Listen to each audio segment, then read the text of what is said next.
Hello, everyone. Welcome to our latest edition of the Cleveland Sports Show. I am your host, Darius Sethna. Thank you so much for joining me for our latest installment of the podcast. Lots to break down today. Logan Purcell will be joining me shortly. We're going to dive deep into Super Bowl 55, give you our analysis. We'll also talk about the NBA, most notably the Cavs, with their West Coast road trip right now not going according to plan for the Cavs, but they still have a few games out there on the West Coast. Logan and I will talk about that. Also, Premier League updates from the soccer league in England will get you caught up with everything that's going on there as well. Ladies and gentlemen, here is our latest installment of the Cleveland Sports Show.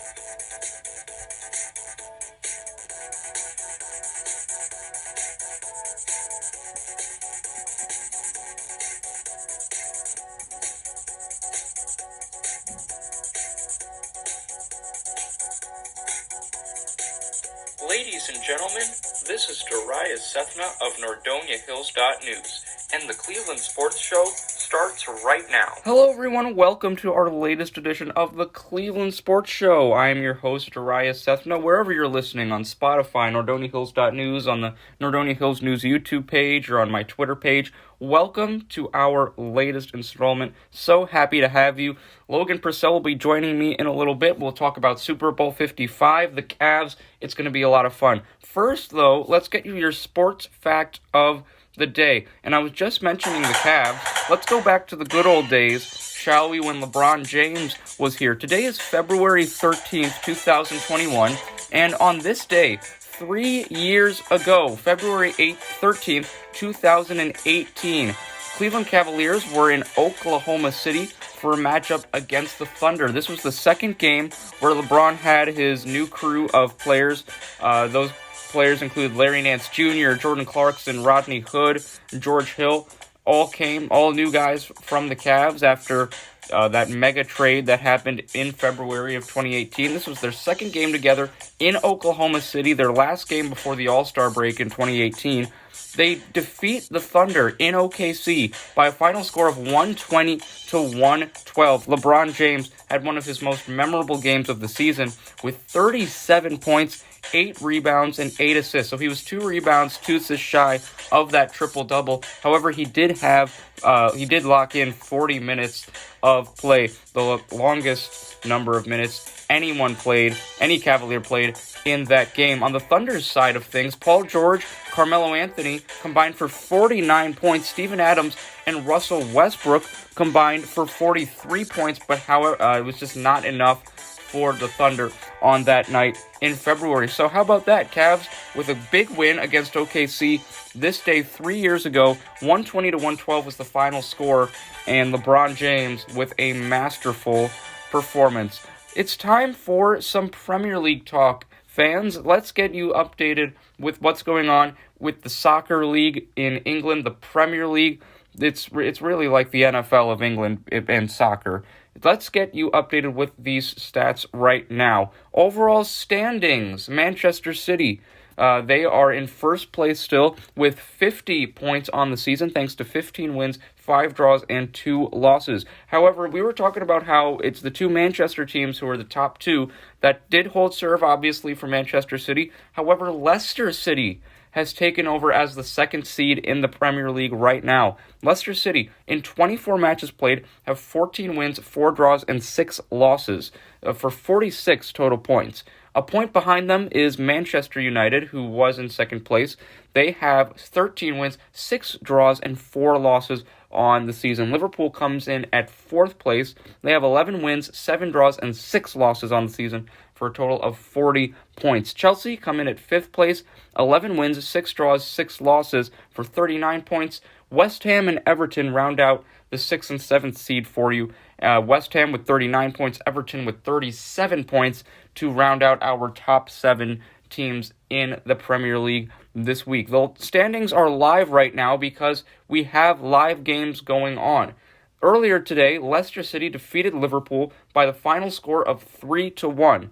Crystal Palace is losing to Burnley right now and will most likely lose that game to Burnley. It is at the 88th minute right now live. Burnley up 3-0 against Crystal Palace. Looks like that game is pretty much in the books. Let's get you updated with what happened this past weekend in the Premier League. Aston Villa defeated Arsenal 1-0. Burnley and Brighton tied 1-1. Newcastle, despite having a player get a red card and get ejected and down an extra man, they defeat Southampton 3-2. West Ham and Fulham tie 0-0. Manchester United and Everton tie 3-3. Tottenham Hotspur defeat West Brom 2-0. Wolves tie Leicester City 0-0. And Manchester City destroy Liverpool 4-1 the score in favor of Manchester City. Final two matches of this past weekend, Chelsea defeated Sheffield United 2-1, and then Leeds United defeated Crystal Palace 2-0. The rest of our matches in the Premier League for this weekend, ladies and gentlemen, we've got Manchester City taking on Tottenham Hotspur today, a little bit later. Also today, Brighton going up against Aston Villa. Tomorrow we have a slate of games for you, with Southampton going up against the Wolves, West Brom taking on Manchester United, and Arsenal facing off against Leeds United. Also tomorrow, Everton taking on Fulham. On Monday, on President's Day, we can celebrate our presidents by watching some Premier League soccer. It all starts at 1 p.m. Eastern Time. The action begins with West Ham going up against Sheffield United and then Chelsea going up against Newcastle. And let's get you your stats. The best players of the Premier League, Mohamed Salah, still with 17 goals, still in first place in terms of top goal scoring in the Premier League. He has 17 goals on the season so far, so he has a comfortable 4-point cushion behind Bruno Fernandes, who is tied for second place, also with Calvert-Lewin, Harry Kane, and Son Heung-min. Each of those players with 13 goals on the season tied for second place. And even though Harry Kane is tied for second place on the goals statistics, he still leads the Premier League in assists. It's not by a comfortable margin, though, only by one. Harry Kane of Tottenham Hotspur with 11 assists on the season. Jack Grealish and Kevin De Bruyne are only one assist behind him, each of those two players with 10 assists on the season. Bruno Fernandes comes in at third place in assists, the Manchester United player with 9 assists on the season so far. And ladies and gentlemen, that concludes our soccer news, our Premier League news. What I'm very excited about seeing is when the MLS is coming back, the Columbus Crew, the defending champions, they're going to have their new arena or stadium in downtown Columbus. We'll get you updated in the coming weeks of what the Premier League what the MLS season is going to look like and what the Crew can expect heading into their season where they are looking to defend their title. But Logan Purcell is going to join me right now to talk about some Cavs basketball and the Super Bowl. And we're back, ladies and gentlemen. It's the show now with Logan Purcell joining me. Logan, first and foremost, thank you so much for taking some time out of your day here. We have a lot to talk about, so I'm so glad you can make it. Thanks so much for joining us. Thank you. And here we are, Logan. NFL season has finally concluded. We're going to break down Super Bowl 55 a little later, but let's talk about the Cleveland Cavaliers right now and some NBA talk, as the Cavs are on a West Coast trip right now, which has not been going to plan so far. Right now, 3 games in this West Coast trip. Cavs are 0-3, have lost them all, and have lost 2 of them quite emphatically. But Cavs, even in their 2 home games against the Bucks, were blown out. The problem is, in those games against the Bucks, Logan, to me, what I saw is kind of that same scenario you had against the Clippers. You know, very competitive first half for the most part. Cavs hanging in tough. But then, second half, it's just a collapse, and it starts with that third quarter. So let's look at those 2 home games against the Bucks, Logan. Do you think it's an effort problem the Cavs had in that second half, or are these better teams just making better adjustments than the Cavs? Well, to a degree, I do think it is an effort problem, but at the same time, I've mentioned it before, and I'll mention it again. The Cavs struggle to find that guy that comes in at the end of the game and scores the basketball. They don't have that assassin mentality kind of score. Sexton showed it. Right. He's shown glimpses of it, but glimpses aren't enough to win games against teams like the Bucks, like the Clippers, like the Nets. To find a guy, a consistent, I want to go to that extent, kind of like a Kyrie Irving kind of idea. Right. Colin Sexton so far just hasn't played well in these past couple weeks. And to me, Logan, it seems like Colin Sexton has, we know he's a dynamo going to the basket. Do you want to see him pass the ball a little bit more than he has? Because it really seems like, a lot of when the turnovers happen, he can cause those turnovers. Do you want to see Sexton get a little more in that assist column? Yeah, for sure. At the end of the day, to be an elite player, unless you are a magician with the ball or you're a sniper, like Kirby or Kyrie, for instance, right? You've got to be able to be multi-dimensional. And Colin Sexton, to me, is completely one-dimensional, which makes him relatively easy to stop. And one of the big Garland is all right facilitating-wise, but they don't have a consistent facilitator either. Well, do you think that's a good... because I think that's why... I think that's kind of what the beauty of what Darius Garland brings to the table, because what I think needs to happen more is, Sexton can work off the ball, and Garland can facilitate that and run point for a little bit. Do you think that's a good idea, or do you want Sexton bringing up the ball and being this, the legit point guard of the Cavs? Well, I think we need the Cavs are going to need a little bit of both. You think about it, again, I'll relate it back to the Nets once more. It's see Kyrie taking up the ball or just Harden taking up the ball. You'll see all three, Durant, Kyrie, and Harden taking up the ball. Right. Again, I know it's not the same thing, but you can't have one guy be the pure dominant ball handler, because second he goes out, let's assume Sexton stays in, you have no ball handler. Sexton doesn't know how to facilitate the ball, right, and then the offense is entirely stagnant. Yeah. Now, I think it's relatively crucial for Sexton to be able to facilitate the ball to a degree. Yeah, so Cavs fall to the Bucks last Friday, 123-105, and then to the Bucks the next night at Rocket Mortgage Fieldhouse as well, 124-99. So an 18-point loss to Milwaukee, and then the next night, 25-point loss to those same Bucks. Logan, let's head on out to the West Coast real quick, where the Cavs are, and their West Coast trip so far. This 5-game West Coast trip. Right now, Cavs are 0-3 after 3 games. It's been a struggle. Now let's go to this first game against the Phoenix Suns out there in the desert. Jarrett Allen with 14 points. Andre Drummond had 15 points. Colin Sexton, 23 points in 34 minutes. But Cedi Osman, 2 points. Dylan Windler, 5 points. It's just, I'm really not understanding the reason these guys were being inconsistent. Now, they were competitive. This was a competitive matchup, and the Suns were without Chris Paul that night, but Mikal Bridges, to me, Logan, and Devin Booker really were the stars of the show for Phoenix. Bridges with 22 points, 5 assists, and 4 rebounds, all in 36 minutes, and then Devin Booker is the Devin Booker we know he can be, and I definitely think this is going to be the first time in his career that Devin Booker is going to make the playoffs. So down the stretch, Logan, Cavaliers only lost this one by 6. So what was it that went wrong for the Cavs that caused them to lose this game against the Suns in your eyes?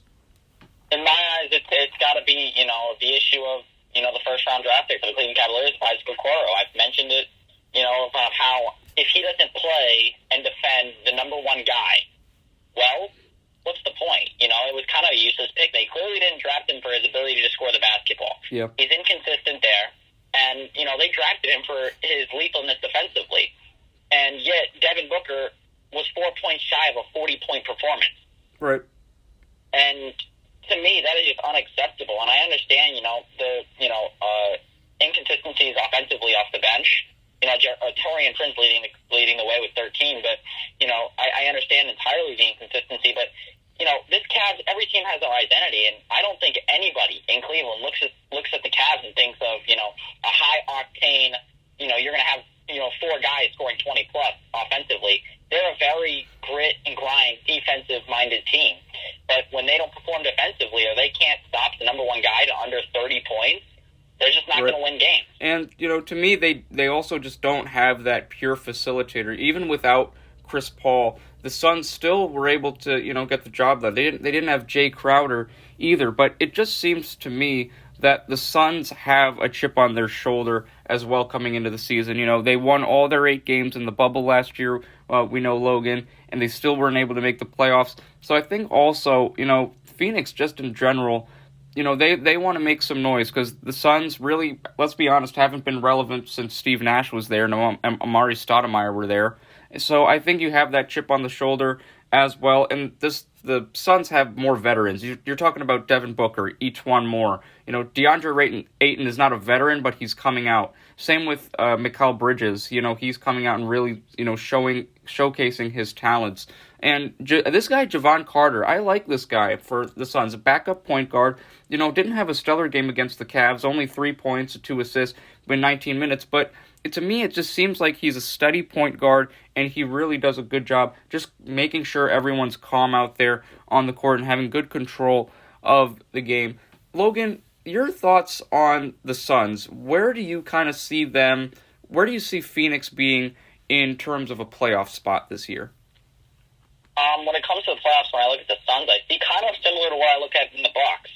I see a team that has, a very talented all-star.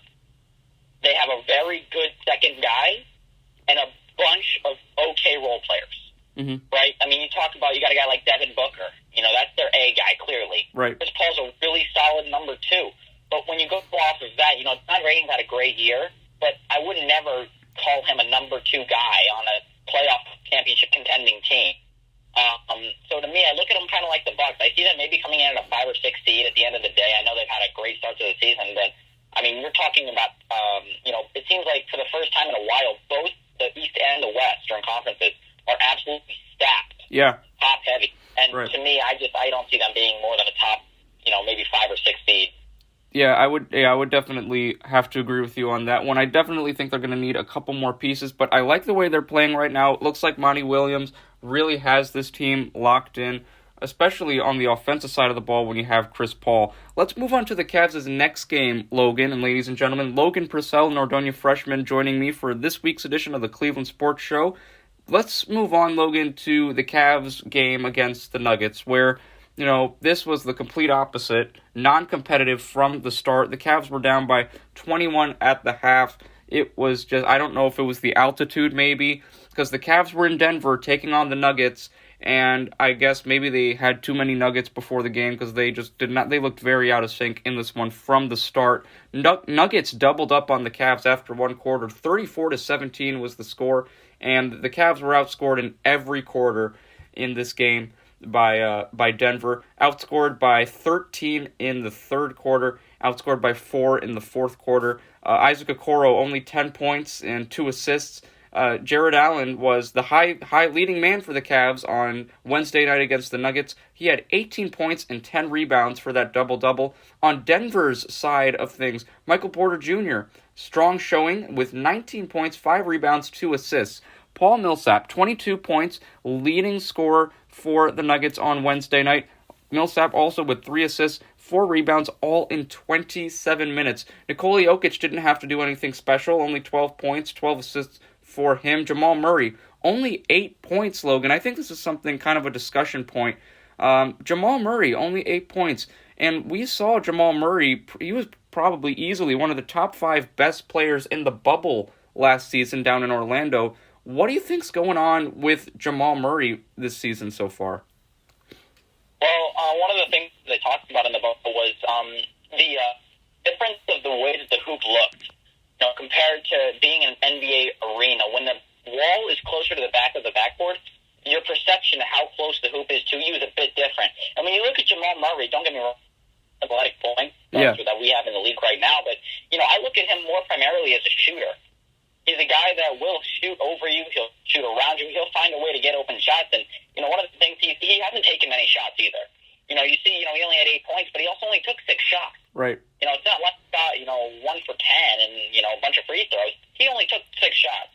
So I think one of the things that he's got to do is, almost get a little bit more shots up. I know they won the game a lot, but get more shots up. Figure out a way to get more open shots, and I think that's one of the things that he's got to work on is having more confidence in himself and just getting to the rack. Before we talk about the Cavs' performance in this game, Logan, I want to get your thoughts on the Nuggets. We obviously saw they made it all the way to the Western Conference Finals last year, lost to the Lakers in 5 games as the Lakers went on to win the championship last year. I'll ask you the same question I did about the Suns. Where do you see Denver? Can they regain and recover from, from kind of the struggles Jamal Murray has had, and can they rekindle that fire they were able to find in the bubble? Can they use that in the playoffs this year, or do you just see the Western Conference being too stacked? No, I definitely think that, if I had my rankings, I've got clearly Lakers are number 1, not standings-wise, but Lakers are number 1, you got the Clippers at 2, and I think the Nuggets are 3 right now, and I think that you have to put them, despite the Jazz hot start, I think you've got to put them over them because I would never put Donovan Mitchell had a great start to the year, but I would never put him in the same sentence as Nikola Jokic. Right. Yeah. And again, Gobert's a great second guy, but at the end of the day, when it comes down to it, Gobert doesn't perform like we've seen Jamal Murray perform.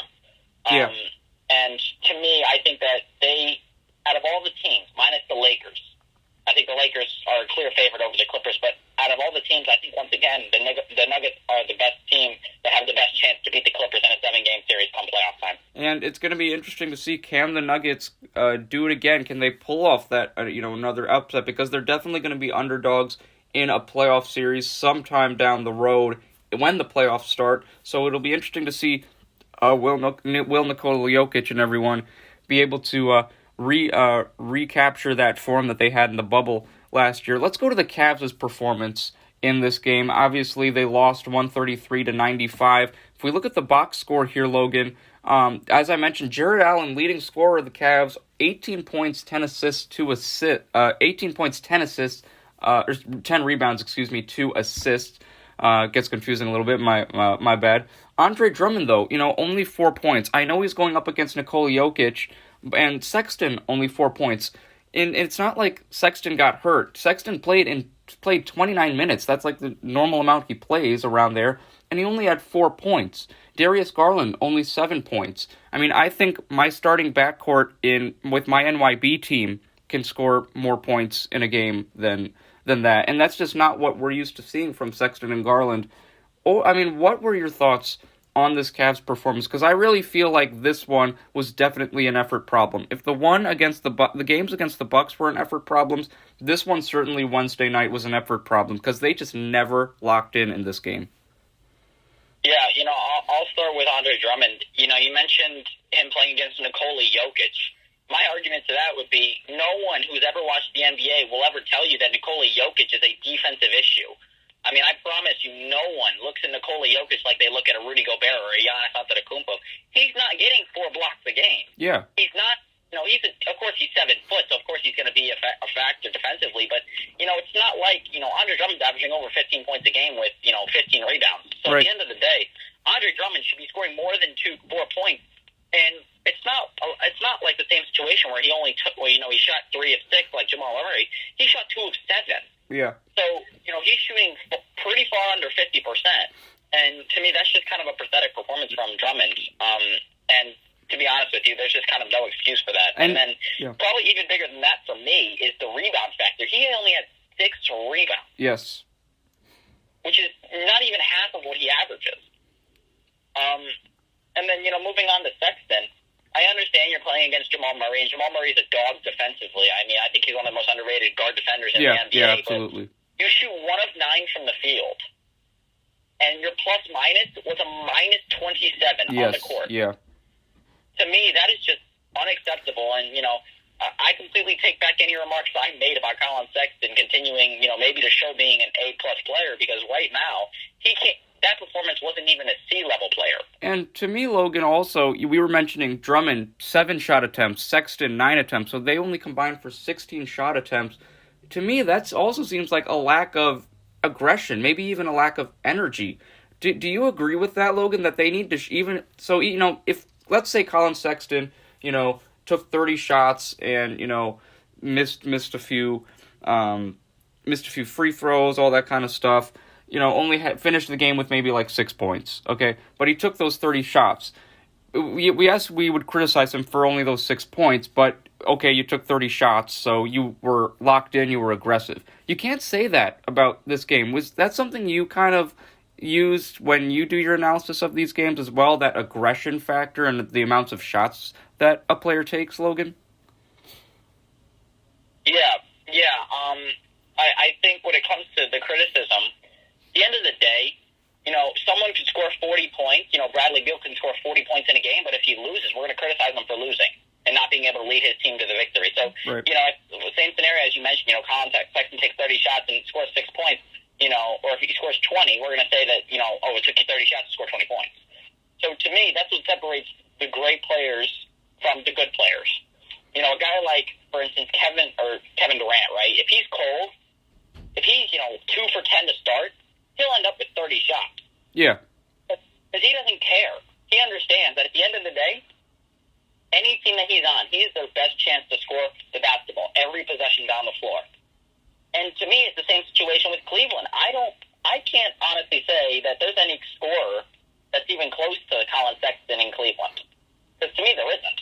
I mean, Andre Drummond can score, but he's not Colin Sexton. I think Garland can shoot, but he's not Colin Sexton. Right. So to me, Colin Sexton's the best opportunity to score. And I mean, clearly, if you're not shooting more than, at least 10 or 11 shots a game as that number one guy, regardless of how you start, then you don't want the ball in your hand. And to me, one name I think you forgot to mention, and it's not your fault, Logan, because he's really not been a factor these last few games, is Cedi Osman. Cedi Osman, when this guy is locked in offensively, he's very hard to stop. He's a streaky shooter. He can put the ball on the deck and go to the basket. So what's going on with Cedi Osman right now? Is it the hair? Is it the headband? What's going on here? I think, personally, I'm not one that really believed in Cedi Osman coming into the league a couple years ago, but he did have a good start to the season. He played all right for the first couple games. Right.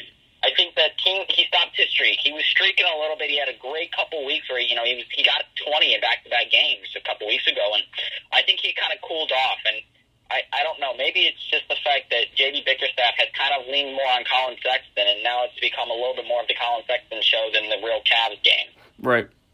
So I think definitely Cedi Osman's gotten a cold streak a little bit. So let's move on to from that 133-95 blowout loss the Cavaliers suffered, and move on to their most recent game that took place last night.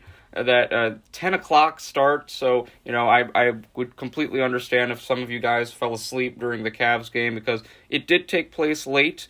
And the Cavs, I wouldn't be surprised if some of you turned off your TVs at halftime, because the Cavs once again just came out of the gate slow. They got some offensive rhythm in the first half against the Portland Trailblazers at the Moda Center in Portland, but it was just not enough. And what I saw, Logan, watching this game and watching the first quarter, is the Cavs just kept fouling and fouling and fouling and fouling, and it ended up with Enes Kanter looked like Patrick Ewing out there, honestly. 21 points, 13 rebounds in 27 minutes, finished with a double-double. Damian Lillard didn't have to do anything special either. 20 points, 9 assists, 3 rebounds. This is kind of something we've seen over and over in these West Coast games, Logan.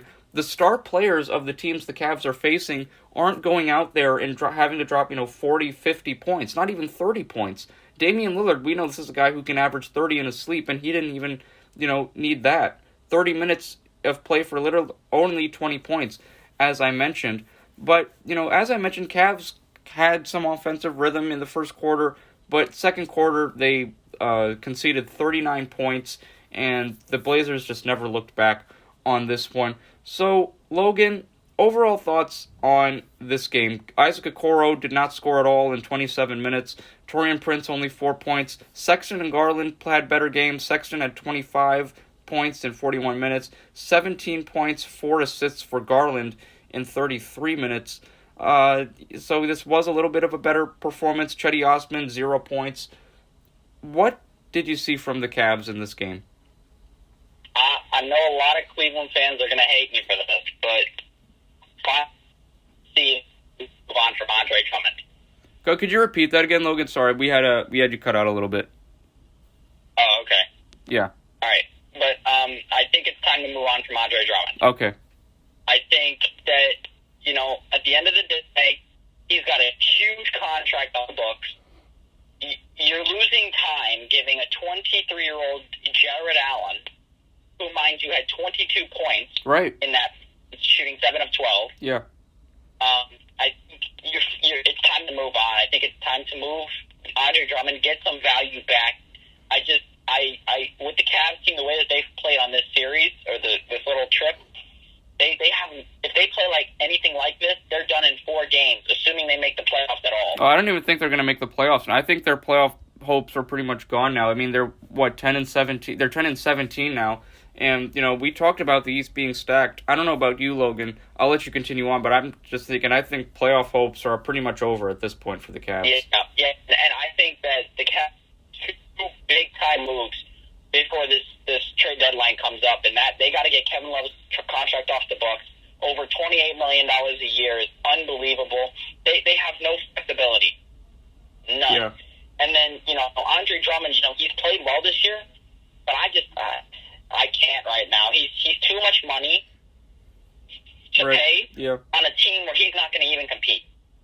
Yeah. So, I mean, at the end of the day, I think they've got to move these guys. It's time to wrap it up and start blowing it. And I'm not going to say blow it up per se. I don't want, them to start getting rid of Sexton and Garland. Oh, no. That's the future of the Cavs right there. Exactly. But it's time to move on from Drummond and Kevin Love. They got to find somebody, even if it's for just a small cap dump.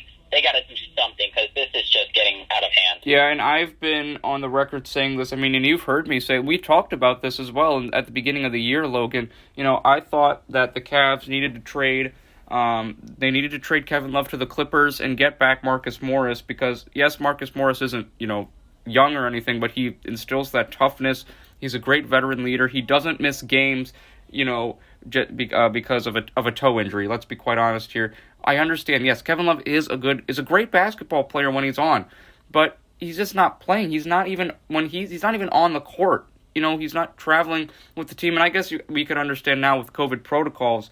But I've been saying this since January. It's time for the Cavs to move on from Kevin Love. Give Kevin Love an opportunity, maybe to have a chance to win something before he retires, because Kevin Love is only getting older, and kind of get this team to be a little younger.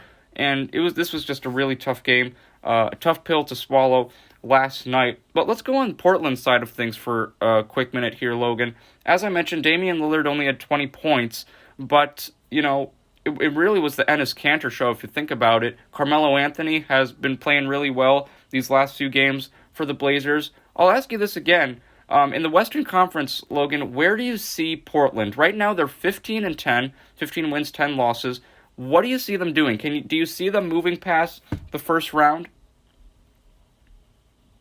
It depends on who they play and where they come in. I mean, right now, you're talking about a 5th seed. And right now, they're playing Phoenix in the first round. I would personally take Portland over Phoenix. Yeah, me too. I would take them in 5 or 6 games, probably 5 in my opinion. I know that sounds kind of,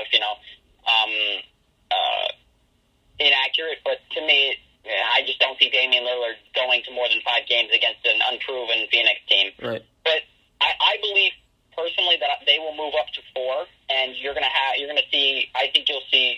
Portland stay at 5, and Utah move back. Utah is not going to keep this hot streak. I think they've gotten a little bit, in their own heads, and they've gotten a little hot, I'll call it. But I think Portland will end up playing a team like Denver or a Utah in the first round, and if that's the case, I don't see them making it out of the first round, because the top 4 teams for the West are just insane. And if the Lakers weren't 5 ticks above everybody else, any of those top 4 teams are contenders. Yep, exactly. Go to the finals. Because I mean, you look at this. I'm not going to rule out the fact that maybe a team like Portland plays the Lakers in the first round and takes them out. It's not impossible, I mean, if LeBron has a series or Anthony Davis has a bad series, someone gets hurt, anybody can win it. Yeah, and you were talking about Anthony Davis has had some injury concerns a little bit. LeBron's really been carrying the Lakers right now, so I would love to see Anthony Davis kind of be a little bit more consistent in terms of, being ready to go on the court. But I think it's gonna work out fine for the Lakers. But LeBron's really been the star of the show in Los Angeles right now. But Logan, I know you were continuing about your Western Conference predictions. Where do you see Damian Lillard really being able to get the Blazers to that higher seed? And that is mainly because of the inconsistency health-wise of guys like C.J. McCollum and Gary Trent has had a good couple games, right? But clearly he's not anything much to wince about. He's just not that great of a player. They've got their deeper team, but you look at the top of the West, it's a lot of size. Utah's got Gobert. You've got the Lakers with Anthony. Right. A bunch of really good solid wings. The Portland Trailblazers, to me, are the most backcourt built team in the NBA right now. C.J. McCollum and Damian Lillard are the core. Right. And they don't have much size. Ennis Kanter had a great game, but it was just the inefficiency of Andre Drummond to me that really let him step up. He hasn't had an over the insane year, but to me, I just don't see them making it out because of the lack of size. Yeah, and I'm going to be interested to see what Damian Lillard does. There was a point in the bubble last year where we were saying he was the best player in the bubble, because he certainly was. He was scoring left and right, looked phenomenal. Let's get you updated with the Cavs' upcoming schedule, ladies and gentlemen. As we mentioned, Cavs have had a tough streak so far, going on 3-game losing streak out on the West Coast so far. They'll be in Los Angeles tomorrow with a matchup against the Clippers at the Staples Center. Kawhi Leonard, Paul George and company will be awaiting Colin Sexton and the crew. That game will be tomorrow at 10 p.m. Eastern Time from Los Angeles, California. Cavs will then head north in Northern California, in the Bay Area, in San Francisco for a matchup with the Golden State Warriors. That'll also be at 10 o'clock Eastern Time on Monday, February 15th. That'll be the Cavs' final game of this West Coast road trip. Cavs will return to Rocket Mortgage Fieldhouse for a matchup with the San Antonio Spurs on Wednesday, February 17th at 8 p.m. The Cavs will then have quite a long amount of time off on their next game. After that game against the Spurs Wednesday will be next Sunday, February 21st, as they will host the Oklahoma City Thunder.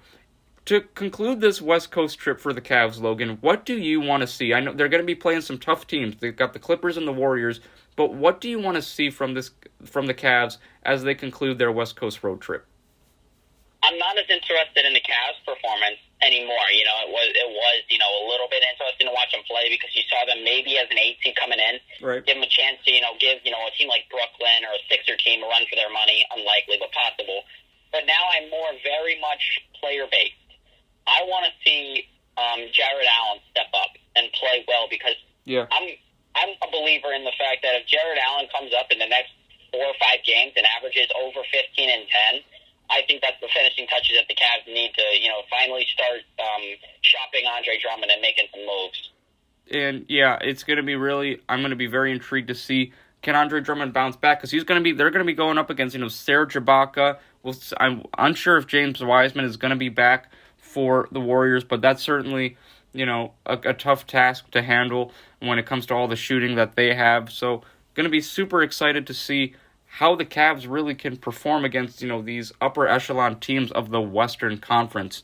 And Logan, that concludes our NBA news for this week. As I mentioned, ladies and gentlemen, Logan Purcell joining me, Nordonia freshman, here at the Cleveland Sports Show, another week, and another Super Bowl to get under our, that we have seen, Logan, and another Super Bowl with Tom Brady in it, and guess what? Another Super Bowl that Tom Brady has won. Our predictions were correct, Logan, for Super Bowl 55 in the NFL. Tampa Bay Buccaneers destroy the Kansas City Chiefs 31-9, a 22-point victory for Tampa Bay.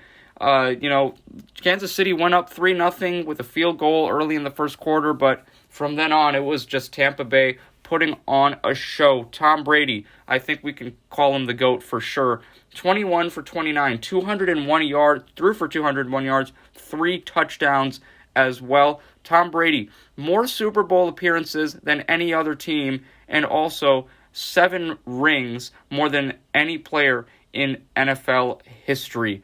Logan, there are so many pieces to dissect from this game. We can go to Patrick Mahomes and the Chiefs not having, that offensive line, those offensive line struggles. And what was your biggest takeaway from Super Bowl 55? I've been one of the people saying, Patrick Mahomes is a great quarterback. There is no doubt about it. But I've been one of those people, everybody has been jumping on the Mahomes bandwagon. Yeah. Yep. He's going to be the next great Tom Brady, the next greatest of all time, the next dude to win 5 rings. But in my opinion, Patrick Mahomes has benefited very, very heavily from one of the greatest, fastest receivers to ever touch an NFL field and the best hands in the NFL at tight end, Travis Kelce. Yeah.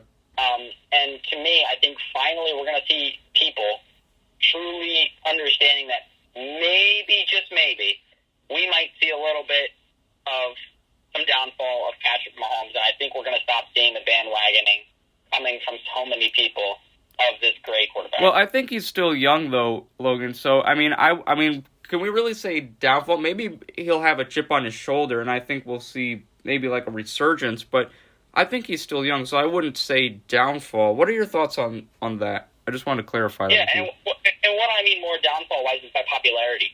Okay, yeah. I mean, when it comes to downfall, I speak more of popularity. We watch, if you've seen any of those debate shows about, the NFL, Patrick Mahomes is that guy, and I understand entirely, but at the same time, he's got the greatest offensive mind as head coach in the NFL. But I think teams are finally going to start taking out the Chiefs because now they know how to stop their number one option, and that's Tyreek Hill. Mm-hmm. You can, hype up Travis Kelce, you can hype up Patrick Mahomes, but at the end of the day, if you know how to slow down Tyreek Hill, you know how to stop the Kansas City Chiefs. And let's stay in the AFC real quick here, Logan. We'll get to the Buccaneers side of things since they obviously won the Super Bowl. But you were talking about how the AFC is, going to get competitive. Who do you think, in your eyes, in the AFC, Logan, has the best chance to knock off the Kansas City Chiefs? This upcoming season, this is me making a very general statement. I think that there's 2 teams that have the possibility because I think that they're very evenly matched between the 2. And I think that number 1 has to be the Buffalo Bills.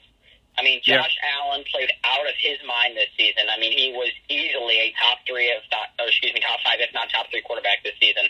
Having a great year with, in my opinion, to be the best receiver playing so far this year with Stephon Diggs. If they can make a couple moves defensively, I think that this could be a team that could be heading to a Super Bowl in the AFC next year.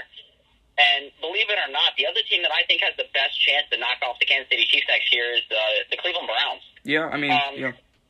And my belief behind that is to beat the Kansas City Chiefs, we know that you need a couple things. Number 1, you need defense. You clearly need the secondary. You need the defensive mind. And that's one of the issues that I think the Browns struggled with in the AFC divisional game this past season. But I think if they add that extra secondary, they replace Sendejo, and they get that safety to help in secondary so they can double cover Tyreek Hill, they've got the chance because they've got the other factor, which is being able to run the football. The Tampa Bay Buccaneers had over 150 yards rushing, and that was, in my opinion, the biggest factor in the Super Bowl. And, I mean, we were talking, Browns offensively don't have any struggles. It was those defensive issues we were mentioning, Logan. They also have a coach that's going to really build this team, has done a phenomenal job working with this team since day one. And Coach of the Year, Kevin Stefanski, Logan, is definitely very deserving of this award. And I was very surprised with, because when the Browns said they were hiring Kevin Stefanski, let's be honest, not a lot of us knew who he was. We knew he had ties with Minnesota, but we really didn't know what he really was about when he took this head coaching position. Do you think that, what are your thoughts overall, I think, is better to ask you, Logan, on Kevin Stefanski's coaching, since he got Coach of the Year? I think Kevin Stefanski did a tremendous job with this team, and Baker Mayfield especially. I mean, you look at Baker Mayfield's numbers from Week 7 on, and he just had a fantastic year. You saw a guy like Freddie Kitchens come in. He played all right for the first few games, and then he struggled. He threw almost as many picks as he did touchdowns. Right. And, it kind of didn't work out. It wasn't the same as Freddie Kitchens being an offensive coordinator, but Kevin Stefanski came into Cleveland and turned an 8-7-1 team right back into a winning team at the end of the day. This team made the divisional and almost took out the Kansas City Chiefs, one possession away from winning from heading to the AFC Conference Championship game. And to me, I just think he did an absolutely tremendous job, and kudos to him. He's hands down, he had to be Coach of the Year. Yeah, he certainly did a phenomenal job this year in Cleveland. Logan, let's go to the Buccaneers side of things. Tampa Bay winning the Super Bowl this year, 31-9 victory over the Kansas City Chiefs. Tom Brady, I mean, we both picked the Buccaneers, and I think that's because you just can't bet against this guy. Tom Brady, 21 for 29, 201 yards is what he threw for with those 3 touchdowns. Leonard Fournette with a touchdown. Rob Gronkowski with 2 touchdowns. Antonio Brown with a touchdown as well. This was just a complete performance from the Buccaneers, and what really stood out to me, Logan, was their defensive effort. And when we talk about Kansas City, we're talking about one of the most potent offenses in the entire NFL, and Buccaneers held them to only 9 points. So what were your thoughts on Tampa Bay's performance and Tom Brady? I completely agree with you defensively, and I mean, I think everybody that watched that game has tipped their hat to Todd Bowles and a tremendous job that he did.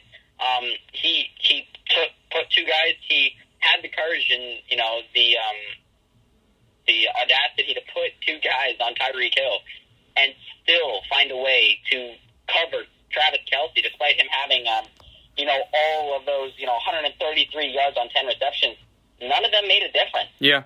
Kansas City didn't so much as put a touchdown on the board, and that is tip of the hat to Todd Bowles and the tremendous job that he did in that game, because, I mean, I think without the double coverage of Tyreek Hill using Antoine Winfield and Carlton Davis, the 2 best secondary guys, in my belief, on that Buccaneers defense, they don't win that game, not by a landslide. So definitely the biggest factor of that game, Tom, despite the great game that Leonard Fournette had, the great game Gronk had, the great game Brady had, it's got to go to the defense. If I had to pick my MVP, it's the entire defense and Todd Bowles. And this really was, when you talk about defensive effort, you hit it right on the money, Logan. Terrific performance from the Tampa Bay Buccaneers. That concludes the NFL season, Logan. Overall, what were your thoughts on this, how the NFL handled this season with COVID protocols, and how would you wrap up this NFL season? What were your overall thoughts on it? I think at the end of the day, they did a fantastic job. I mean, I don't think anybody going into the season, when they announced that they were going to have a season minus the preseason, thought that they would even make it to week 9, halfway through the season, much less a Super Bowl. Right. And being able to crown a champion. And, I personally, if I had to guess, with COVID and them finishing, if I had to guess, I definitely wouldn't have guessed the Bucs and the Chiefs, because to me, that was my pick. That was one of my picks for the Super Bowl at the end of the season, was the Chiefs and the Bucs or the Packers. Those were my picks, because I think that they got it right on the money. I don't think any team was too underhanded by COVID-19 protocols. I think all the teams that played had a fair shot, and I think they all got relatively healthy despite COVID-19 protocols. So just like Todd Bowles, you got to tip your hat to the NFL and the fantastic job they did. Absolutely. One last point of topic for today's podcast, Logan. Cleveland Browns have their schedule, not the dates and times still to be determined, but the opponents are out, Logan. Let's talk about that for a couple minutes here. Obviously, the division, the AFC North division opponents, the Browns will be playing here in Cleveland and on the road, the Ravens, the Bengals, and the Steelers. But the Browns also will be having games against Denver, Las Vegas, Chicago, Detroit, Houston. You got some great teams: Green Bay, Kansas City. They'll be playing the Chargers as well in Inglewood, California. They'll be taking on the Vikings and the Patriots. So, Logan, I know it's very, very early, and we still have an off season to get through. But what are your thoughts on these opponents that the Browns have? I think that it's going to be a good battle, because I'm excited to see them play the Kansas City Chiefs, because it'll give them a gauge as to where they are. Right. It'll give them a gauge how they look in that AFC, and it'll give them a matchup to to see how that defense is going to play against a guy like Patrick Mahomes. As I've mentioned before, a great quarterback, but I think popularity-wise, he's on a downfall. And, they're going to have another chance to play against a team that I think needs to make a move to improve that offense and give Aaron Rodgers some weapons. But I think the Green Bay Packers are going to be another great gauge for them. Other than that, though, I see a lot of very winnable games. Yeah, me as well. You see the Broncos. They had a college wide receiver come play quarterback this year. Yeah. So that's a winnable game. The Raiders are the only team that truly beat the Chiefs in the regular season. The Chargers did it in Week 17, but Mahomes didn't play, clearly. Right. But to me, the Oakland Raiders are a winnable game. You've got the Bears, who have the best defense minus the Rams. You got the Detroit Lions, who have Jared Goff now at quarterback. I think you've got a lot of winnable games coming up for the Browns. So, personally, I think they'll beat the Ravens once. They'll beat the Bengals twice. They'll beat the Steelers twice. You've got already, 5 or 6 wins on the board right there. Yeah. And I see a lot of winnable games, so I see a lot of chances for the Browns to walk away at maybe the top seed in the AFC North. Yeah, that'll certainly be, and I was talking with a friend at lunch this week, and we were saying, it's really, in my opinion, it's really going to be the Ravens and the Browns who are going to be competing for that AFC title. Bengals still have some work to do, and I think the Steelers, it might be rebuilding time, so we'll see what they do. However, that also concludes our episode today of the Cleveland Sports Show. Logan, thank you so much for your time and spending some of your Saturday morning talking with me about Cleveland sports. It's been such a great pleasure having you on the show. Really appreciate your analysis with the Cavs, the NBA, and all of your Super Bowl NFL breakdown. We'll see you for our next episode. Thank you so much, Logan. Thank you. See you next week. Yep, for sure.